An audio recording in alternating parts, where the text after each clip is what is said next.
semuanya, bertemu lagi bareng Mihu di sini. Oh ya, kali ini Mihu akan membawakan alur cerita Donghua yang berjudul Battle Through the Heaven mulai dari season 5 Benua Daoki ya. Dan cerita ini sesuai novel.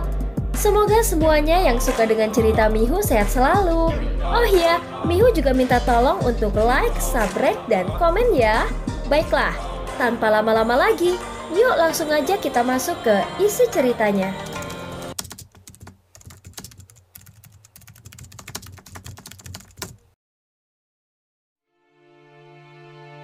Melanjutkan dari kisah sebelumnya.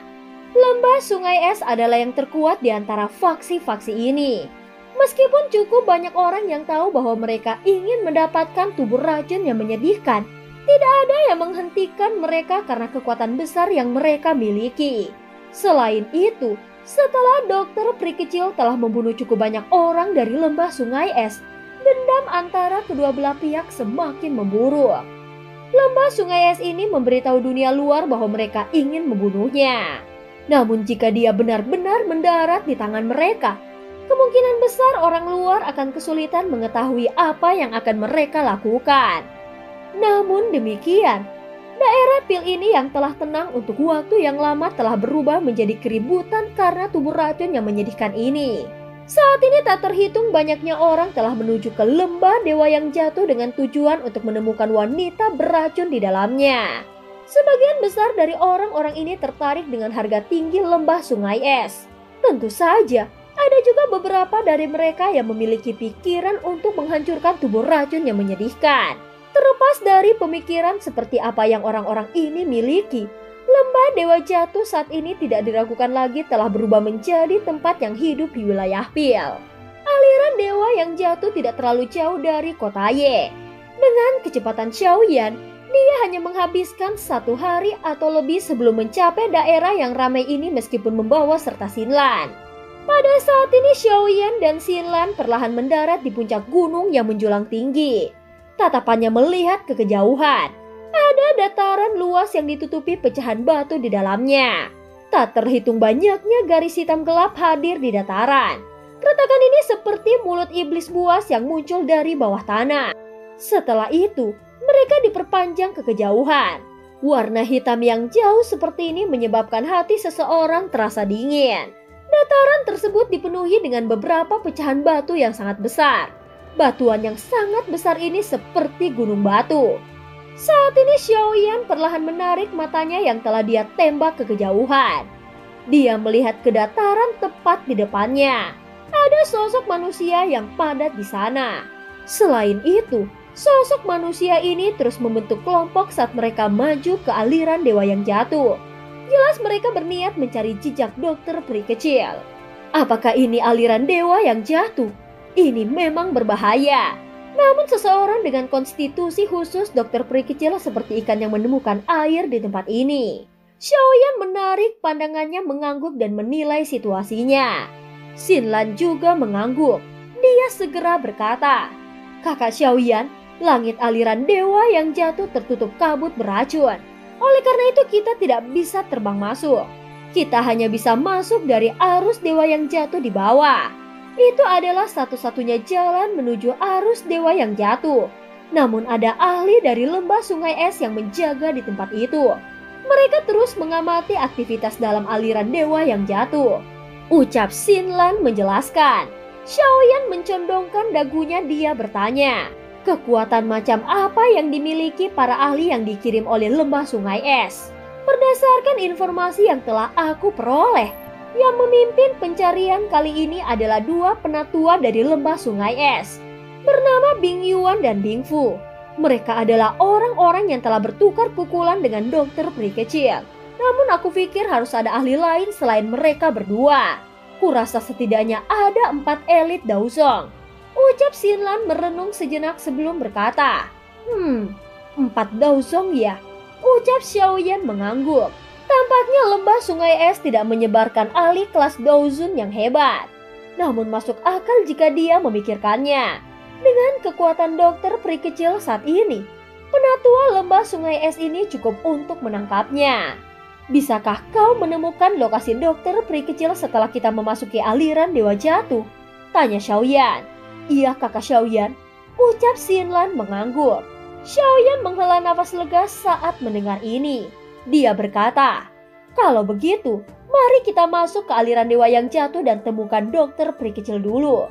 Xiaoyan mengulurkan tangannya dan meraih pinggang Xinlan setelah mengucapkan kata-kata ini. Tubuhnya bergerak dan bergegas turun dari puncak gunung. Dalam beberapa kilatan, dia mendarat di luar aliran dewa yang jatuh. Pintu masuk di arus dewa yang jatuh berada di antara dua batu berwarna hitam menculang yang sepertinya mencapai ke langit. Ada jalan setapak yang lebarnya beberapa ratus kaki di tempat itu. Namun saat ini ada cukup banyak sosok berpakaian putih hadir di sekitar pintu masuk ini. Jelas mereka pasti orang-orang yang termasuk dalam lembah sungai es. Ayo pergi. Pada saat ini Xiaoyan mendarat di tanah dan melepaskan Xinlan. Setelah itu dia berjalan ke pintu masuk. Xinlan juga buru-buru mengikuti dari belakangnya. Ada hampir 100 murid dari lembah sungai es yang menjaga dua batu besar di pintu masuk.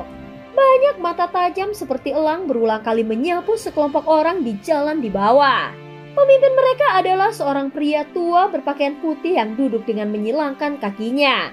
Udara dingin terus-menerus keluar dari tubuhnya menyebabkan suhu di dekatnya menurun. Pria tua berpakaian putih ini telah menutup matanya sejak awal. Namun ketika kelompok Xiaoyan masuk, dia sepertinya merasakan sesuatu dan membuka matanya. Ada keterkejutan di matanya saat dia melihat Xiaoyan di bawah.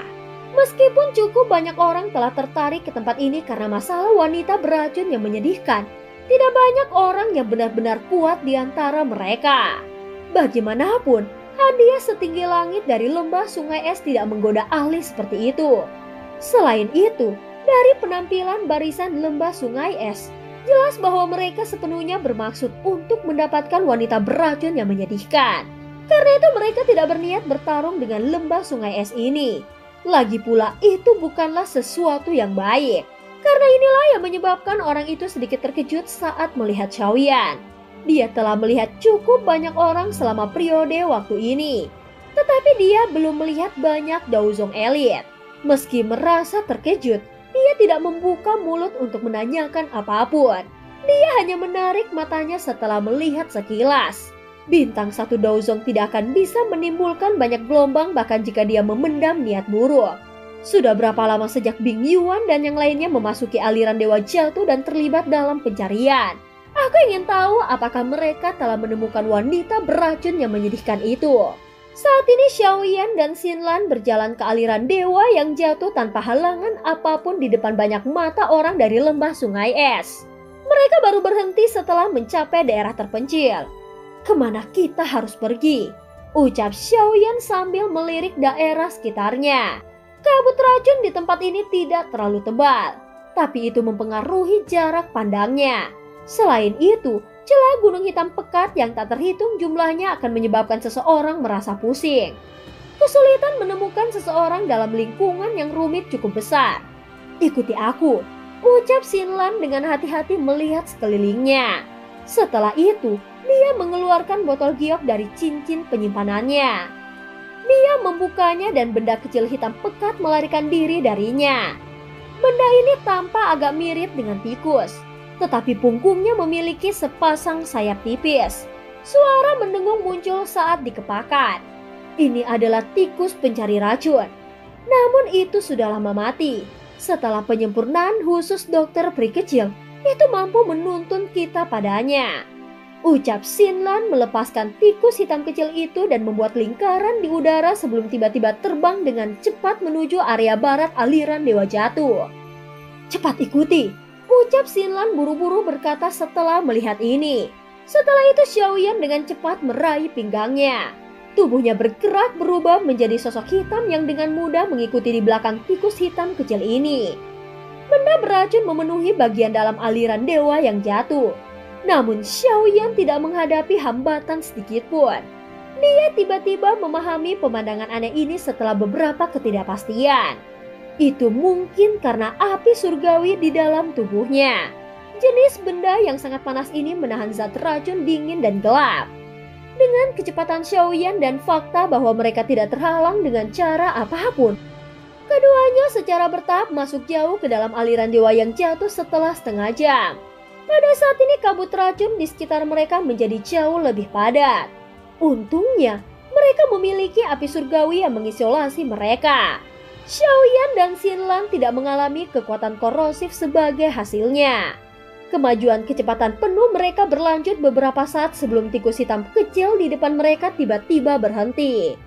Xiaoyan juga merasakan ini tiba-tiba dari belakang. Dia meraih tikus itu memeluk Xinlan dan melarikan diri ke belakang sebuah batu besar. Aliran gunung setinggi 1000 kaki muncul di depan Xiaoyan dan Xinlan. Kabut racun bertahan di atas aliran gunung. Namun ada lebih dari selusin sosok berwarna putih berdiri di sekitar aliran gunung saat ini.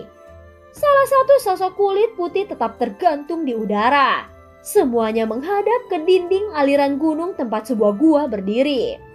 Wanita beracun, patuhlah dan kembali ke lembah sungai es bersamaku. Kau mungkin masih memiliki kesempatan untuk hidup jika kau melakukannya, ucap lelaki tua itu. Pada saat ini, ekspresi Xiaoyan berubah. Matanya mengikuti suara lelaki tua itu dan melihat ke gua. Dia bisa melihat sosok berwarna putih berdiri dengan anggun di tempat itu. Mata ungu keabu-abuannya dipenuhi dengan niat membunuh yang dingin. Itu adalah dokter peri kecil. Hati Xiaoyan yang kencang berangsur-angsur rileks saat dia melihat sosok berwarna putih di dalam gua. Untung dia baik-baik saja, ucap Xiaoyan bergumam pelan pada dirinya sendiri di dalam hatinya.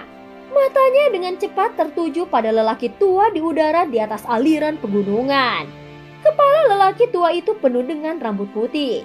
Pakaiannya putih dengan beberapa garis seperti bunga salju di atasnya. Seluruh tubuhnya memancarkan rasa dingin dari dalam keluar. Mata Xiaoyan berhenti pada pria tua itu. Matanya menyipit. Bintang 6 Daozong. Xiaoyan merenung sejenak sebelum mengalihkan pandangannya. Saat ini ada puluhan sosok berpakaian putih berdiri di sekitar aliran gunung. Jelas mereka adalah murid dari lembah sungai es. Tatapannya melihat sekeliling sebelum akhirnya berhenti di atas batu besar yang menonjol di tepi sungai pegunungan.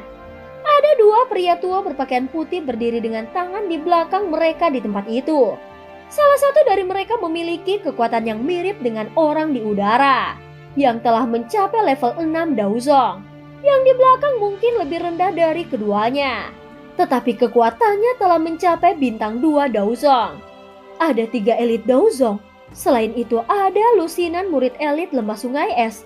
Lembah sungai es ini benar-benar bersedia mengeluarkan kekuatan sebanyak ini, ucap Xiaoyan dengan lembut bergumam pada dirinya sendiri. Sementara hawa dingin melintas di matanya yang hitam pekat. Kakak Xiaoyan, keduanya adalah penatua lembah sungai es, Bing Yuan dan Bing Fu.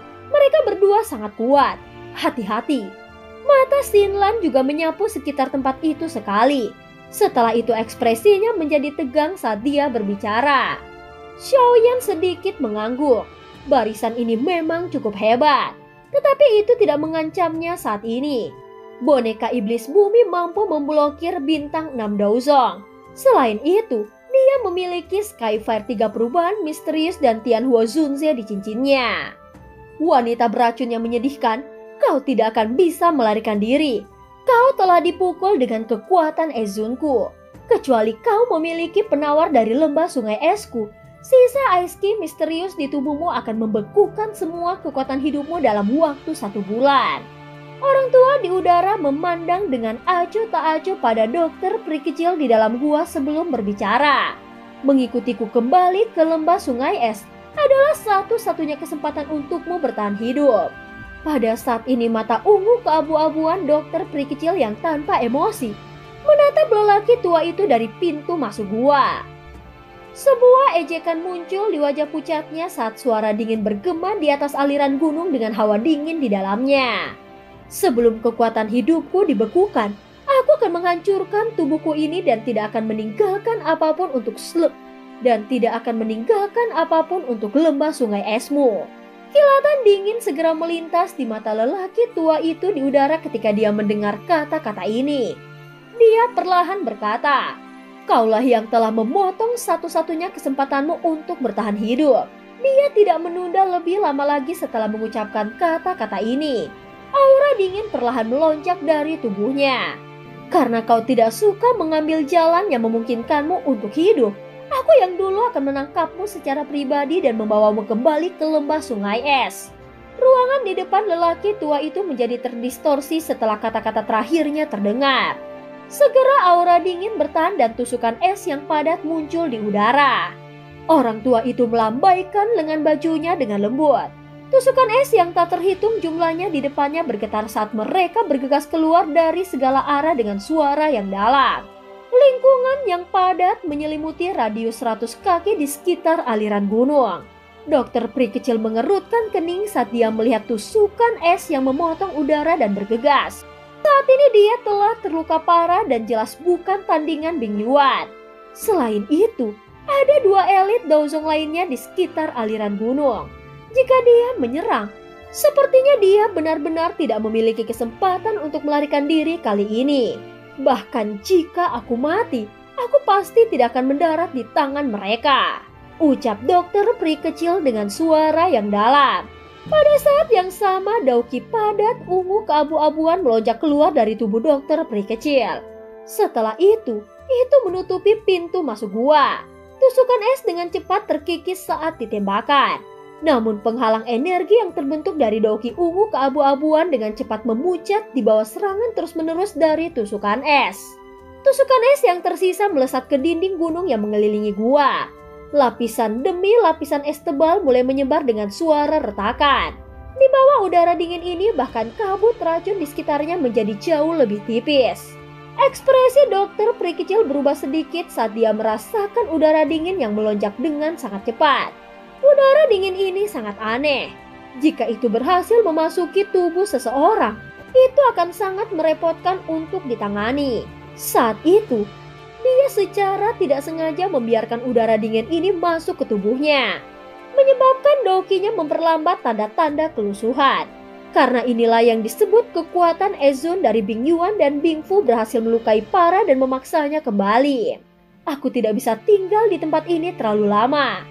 Dokter Pri kecil menjadi tegas ketika pikiran ini melintas di hatinya. Tubuhnya berubah menjadi kilatan petir dan melesat keluar dari gua. Dia menuju ke bagian dalam dari aliran pegunungan. Formasi penyegelan es. Ketika Dokter Pri kecil baru saja keluar dari gua, lusinan suara dingin terdengar bersamaan.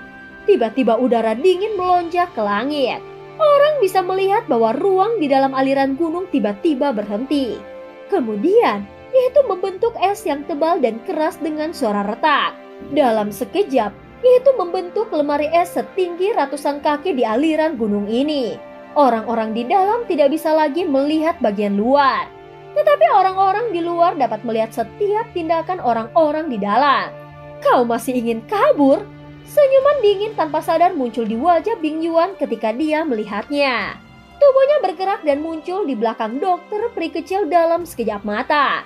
Udara dingin berlama-lama di atas tinjunya sebelum dia dengan kejam melemparkannya. Dokter Pri kecil langsung berbalik ketika dia merasakan udara dingin yang mengejutkan yang muncul di belakangnya. Dauki ungu keabu-abuan dengan cepat naik di tangannya sebelum dia mengayunkannya. Tinju dan telapak tangan melakukan kontak, menghasilkan gelombang kejut yang membentuk cincin dan menyapu sekitaran mereka. Bing Yuan buru-buru mundur 2 langkah di bawah hentakan gelombang udara ini. Adapun Dokter Pri kecil di sisi lain dikirim terbang mundur. Saat ini dia menderita luka serius dan kekuatan bertarungnya sangat berkurang. Tidak mungkin baginya untuk menjadi tandingan bintang 6 Daozong. Dokter Pri kecil menstabilkan tubuhnya. Ekspresi wajahnya yang pucat tanpa sadar menjadi lebih pucat. Kepahitan muncul di wajahnya saat tatapannya menyapu dinding es kedap udara di sekelilingnya. Sepertinya dia benar-benar tidak punya tempat untuk melarikan diri hari ini. Ikuti aku kembali ke lembah sungai es, dan kau masih bisa hidup. Jika kau terus keras kepala, jangan salahkan aku karena kejam. Saat ini kaki Bing Yuan menginjak udara kosong dan perlahan berjalan menuju Dokter Pri kecil. Nadanya masih acuh tak acuh. Rasa dingin berangsur-angsur naik di mata ungu keabu-abuan dokter peri kecil saat dia melihat Bing Yuan perlahan berjalan. Tangannya dengan cepat membentuk segel aneh. Pada titik ini, dia hanya bisa membuka segel tubuh racun yang menyedihkan. Meskipun ini akan sangat memajukan waktu ketika tubuh racun akan meletus, setidaknya itu lebih baik daripada mendarat di tangan orang tua ini sekarang. Bing Yuan juga sadar bahwa dokter peri kecil akan mempertaruhkan nyawanya dan berusaha sekuat tenaga saat melihat segel yang dibentuk oleh tangannya. Ekspresinya juga sedikit merosot. Setelah itu tubuhnya melesat seperti kilat. Udara dingin yang mengejutkan berputar dengan cepat di sekitar telapak tangannya. Kecepatan Bing Yuan sangat cepat. Dalam sekejap mata, dia telah menyusul dokter peri kecil yang dengan cepat menarik kembali. Rasa dingin yang pekat menutupi wajahnya yang acuh tak acuh. Tangannya yang ditutupi oleh udara dingin membawa kekuatan yang menusuk tulang saat itu berubah menjadi banyak bayangan yang mengisi ruang di sekitar dokter peri kecil. Ledakan sonik yang rendah dan dalam terbentuk di tengah angin palem yang ganas ini. Udara dingin sangat padat. Bahkan udara telah membentuk gelombang demi gelombang kabut putih samar yang unik. Tubuh cantik dokter peri kecil itu seperti perahu kecil di tengah badai liar. Itu bergoyang ke segala arah. Penghindarannya tampak cukup berbahaya. Dia akan dipukul dengan keras jika dia sedikit lebih dekat. Meskipun dokter peri kecil hampir tidak berhasil menghindari serangan seperti toren dari Bing Yuan, niatnya untuk membuka segel juga terputus. Situasi berbahaya terus berlanjut dan dia berada dalam posisi yang sangat beresiko. Pada saat ini seteguk darah segar dimuntahkan dan tubuh cantik dokter peri kecil terlempar mundur. Ekspresi Bing Yuan dingin dan acuh tak acuh. Udara dingin keluar dari mulutnya dan membekukan darah. Udara dingin keluar dari mulutnya dan membekukan darah merah segar saat akan mencapai tanah. Tubuh racunmu belum benar-benar mencapai puncaknya. Jika tidak, aku yang dulu tidak akan bisa melakukan apapun terhadapmu.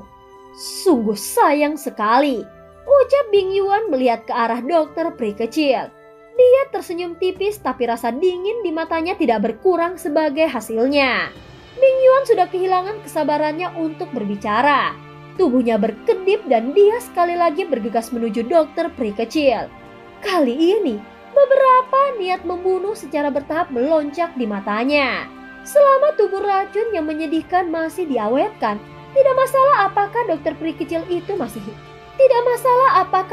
kecil itu hidup atau mati. Dokter peri kecil tampaknya menyadari bahwa niat membunuh telah meningkat di hati Bing Yuan ketika dia melihat senyum buas yang muncul di wajahnya. Segera dia buru-buru menggerakkan doki yang tersisa di dalam tubuhnya untuk persiapan perjuangan terakhir. Ketika dokter peri kecil baru saja mengambil keputusan, dinding es besar di sekitarnya tiba-tiba mengeluarkan suara retak. Segera banyak retakan menyebar. Dinding es akhirnya pecah dengan suara ledakan. Pada saat yang sama, dinding es yang hancur berantakan juga mengejutkan Bing Yuan. Sebelum dia bisa pulih, suara deras angin tiba-tiba ditransmisikan dari atas aliran gunung. Sesosok dengan keras menembak ke arahnya. Serangan mendadak ini tidak menyebabkan Bing Yuan panik. Beberapa gelombang doki yang sedingin es melonjak dari tangannya. Kemudian, itu bertabrakan dengan sosok yang telah melesat. Namun suara yang tercipta adalah gelombang demi gelombang tangisan sengsara yang tajam. Bing Yuan memfokuskan matanya dan ekspresinya menjadi gelap dan serius. Dia menemukan bahwa yang dilempar seperti senjata adalah murid dari lembah sungai es. Bocah, karena kau berani campur tangan dalam masalah besar lembah sungai es kami, aku pasti akan mengejarmu sampai ujung dunia. Beberapa raungan marah ditransmisikan dari aliran gunung selama ekspresi Bing Yuan berubah suram. Matanya berkedut ketika dia tiba-tiba mengangkat kepalanya. Hanya untuk menemukan bahwa seorang pria muda sedang berdiri dengan senyum di tepi aliran gunung. Masih ada 2 murid lembah sungai es di tangannya. Jelas dialah yang menembak orang-orang ini ke depan. Orang-orang dari lembah sungai es memang tidak tahu malu. Begitu banyak dari kalian menyerang seorang wanita yang terluka. Kalian hanya membuang wajah seorang pria. Ucap pemuda itu tertawa. Setelah itu, Matanya beralih ke arah lain. Wanita berpakaian putih di tempat itu menampakkan wajah cantik pucat yang dipenuhi rasa tidak percaya karena kemunculannya yang tiba-tiba. Xiaoyan melihat wajah yang pucat. Kelembutan muncul di matanya saat suaranya yang lembut dan hangat perlahan mengalir ke bawah. "Dokter Pri kecil, maaf, aku datang terlambat," ucap Xiaoyan dengan suara yang dalam. Dan cerita pun berakhir. Terima kasih udah dengerin Mihu dari awal sampai akhir ya. Jangan lupa untuk like dan subscribe. Sampai jumpa.